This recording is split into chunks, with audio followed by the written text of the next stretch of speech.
ജനതാദൾ നെന്മാറ നിയോജക മണ്ഡലം കൺവെൻഷൻ വടവന്നൂരിൽ നടന്നു. രാജ്യത്ത് സമ്പന്നരും ദരിദ്രരും തമ്മിലുള്ള അന്തരം വർദ്ധിച്ചു വരികയാണെന്ന് കൺവെൻഷൻ അഭിപ്രായപ്പെട്ടു.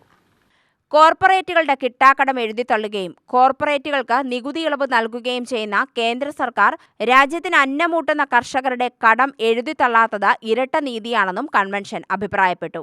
ഭരണഘടനാ മൂല്യങ്ങൾ സംരക്ഷിക്കേണ്ട ഭരണകൂടങ്ങൾ ജാതിയുടെയും മതത്തിന്റെയും പേരിൽ രാജ്യത്ത് വർഗീയ കലാപത്തിന് ശ്രമിക്കുകയും അത് രാഷ്ട്രീയ നേട്ടത്തിന് ഉപയോഗിക്കുകയുമാണ്. കർഷകർ ഉൽപ്പാദിപ്പിക്കുന്ന ഉൽപ്പന്നങ്ങൾക്ക് ന്യായമായ താങ്ങുവില ലഭ്യമാക്കണമെന്ന് കൺവെൻഷൻ ആവശ്യപ്പെട്ടു. വൈദ്യുതി മന്ത്രി കെ കൃഷ്ണൻകുട്ടി ഉദ്ഘാടനം ചെയ്തു.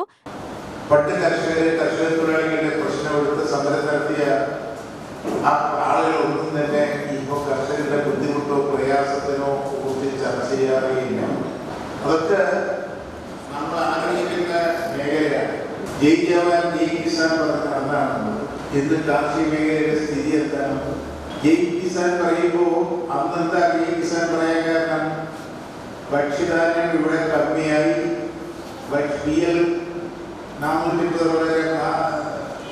അമേരിക്കയിൽ ഇറക്കുമതി ചെയ്ത സമയത്താണ് ജയ് കിസാൻ കൊണ്ടുവന്നത്. അന്ന് പട്ടാളക്കാർക്ക് കൊടുക്കുന്ന ആനുകൂല്യങ്ങൾ അല്ലെങ്കിൽ ആ സഹായം പ്രോത്സാഹനം മുഴുവൻ കൊടുത്തു. ഞാനൊരു ദിവസം MLA ആയി, മന്ത്രിയായി, ഒരു ദിവസം ക്ലർക്കായി, ഒരു ദിവസം പിയുമായി ഒക്കെ ആയാൽ അവര് എന്താ കണക്കാക്കുന്നത്? രാഷ്ട്ര സേവകന്മാരായി കണക്കാക്കുന്നത്, രാജ്യത്തെ സേവിച്ചു പറഞ്ഞ കണക്കാക്കുന്നത് അല്ലേ? അവർക്ക് എന്തെല്ലാം ആനുകൂല്യം കൊടുക്കുന്നു? പെൻഷൻ കൊടുക്കുന്നു, ചികിത്സാ സൗകര്യം കൊടുക്കുന്നു, എല്ലാ ആനുകൂല്യങ്ങളും കൊടുക്കുന്നു.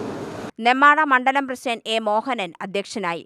സംസ്ഥാന general secretary advocate V Murugadas മുഖ്യപ്രഭാഷണം നടത്തി. ജില്ലാ president KR Gopinath, Kisan Janata president Ramakrishnan Edathara, സംസ്ഥാന Yuvajanata president advocate T Mahesh, treasurer Jayarajan, Yuvajanata മണ്ഡലം പ്രസിഡന്റ് സുനിൽ, മഹിളാ ജനതാ മണ്ഡലം പ്രസിഡന്റ് രാധ, ജില്ലാ കമ്മിറ്റി അംഗങ്ങളായ C കുഞ്ചായി, മഹാലിംഗം, പഞ്ചായത്ത് പ്രസിഡന്റുമാർ എന്നിവർ പ്രസംഗിച്ചു.